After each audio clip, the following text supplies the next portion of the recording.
So I know I look like a hot mess right now, believe me. I just got out of the shower.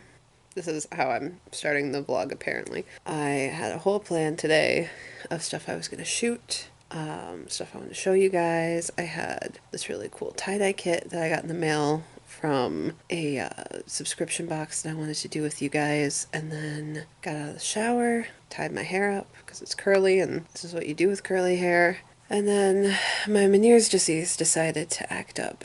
So now I'm just laying in bed.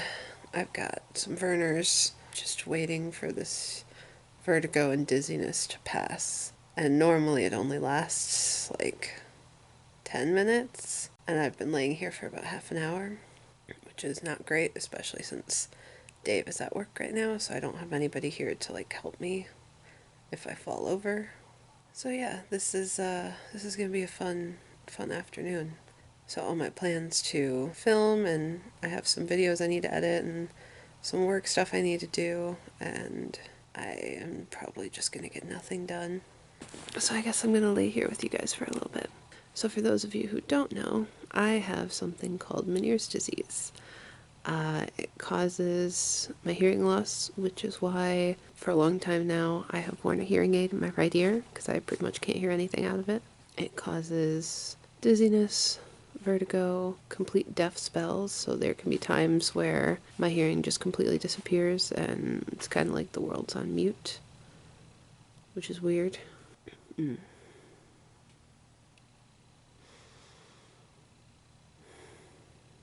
Generally, when I get a dizzy spell like this, it means that my hearing is going to disappear for a little while. This is like how I tell. It'll be ringing in my ears, followed by some dizziness, and usually I will lose my hearing for a few minutes. It can last anywhere from a minute to several hours, it just kind of depends. But every time it happens, it usually means that my hearing is going to get a little worse, which sucks.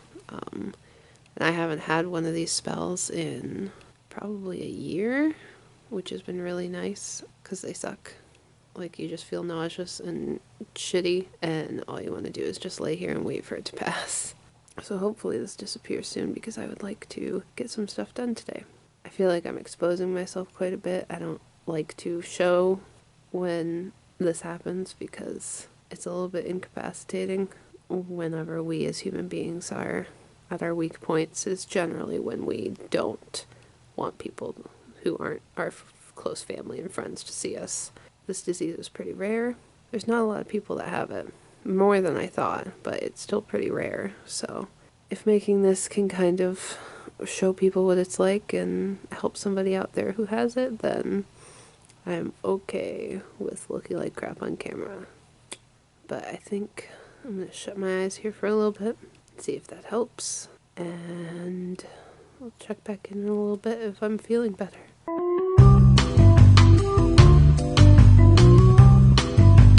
Okay, so it's been a few hours. It's now almost 6 o'clock. I'm feeling a lot better. I laid in bed for about an hour, just feeling so nauseous and gross and dizzy. But we're good now. Hopefully. I drank some ginger ale. If you're from Michigan, you know Vernors cures everything. Flucus, I'm looking at you. I want to show this to you guys, and I probably shouldn't have just taken a drink of this because today we're going to do my Ancestry DNA kit. Obviously, I don't know how long this is going to take before I get my results, but I'm super excited about this. There's a little backstory as to why I actually got this. So about a year and a half ago, my dad and I both did 23andMe genetic tests because he was adopted, and he, as well as I, have always been curious about where he was from. We always wanted to know who our family was. My dad was adopted in the 60s, about 3 days after he was born, through a Catholic service or a Catholic church. I'm not really sure how it went, but basically the records were completely sealed and you couldn't get any information. And at this point, it's been so long that if the records ever existed, they're gone now. For him, it was a lifelong search, and then once I was born, I kind of joined in. When I was a kid, we hired private investigators, and they ended up finding people they said were his parents, but weren't actually his parents. It worked. We actually found my bio family. So my dad found his bio mom, my grandma Peggy, who is awesome. He found out he has 3 siblings from her, my Uncle Steve, my Aunt Amelia, and my Aunt Caroline, who are all awesome. The weird part is my dad's youngest sister is only 10 years older than me. And then we found out that my dad's dad actually passed away, which was a huge bummer because I know he always wanted to meet him, and he's never said it directly to me, but I know that really upset him because we always wanted to find them and at the very least just say hello, but that never happened, obviously. But he has 3 brothers from that side of the family too. I haven't been in contact with them. I'm really bad at telling stories. Because of the whole 23andMe, he actually found his mom and siblings through a cousin that he matched with on 23andMe. So Dad, about a month after we found them, did the Ancestry DNA kit to prove, hey, we are definitely related.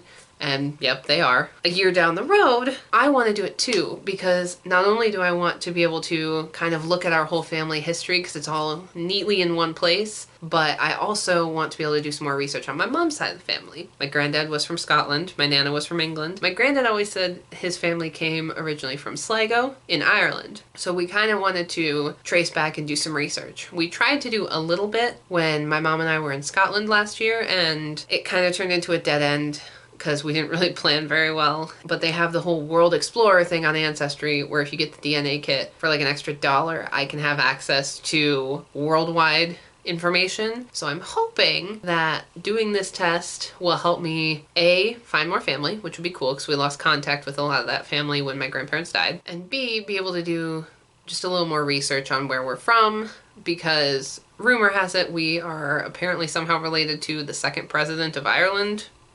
So I kind of want to do some research and see if that's true. I've done one of these tests before, so it should be the same, but let's find out. I already registered the kit online, so next, I think I just spit in a tube. Spit in tube. Yeah. Do not eat, drink, smoke, or chew gum for 30 minutes before giving your saliva sample. Okay, I took a drink of something, we'll say 5 minutes ago to be conservative. So I'm going to set a 25-minute timer, and I'm not going to drink anything for that amount of time, and then we will come back and spit in a tube, I guess. Okay, it's been about 45 minutes because I got distracted on the phone with my friend Goya. We're going to do this. So I have to spit in a tube. This is going to be cute on camera. Irish, don't choke yourself. Baby, don't bite me. I'm trying to keep you from killing yourself.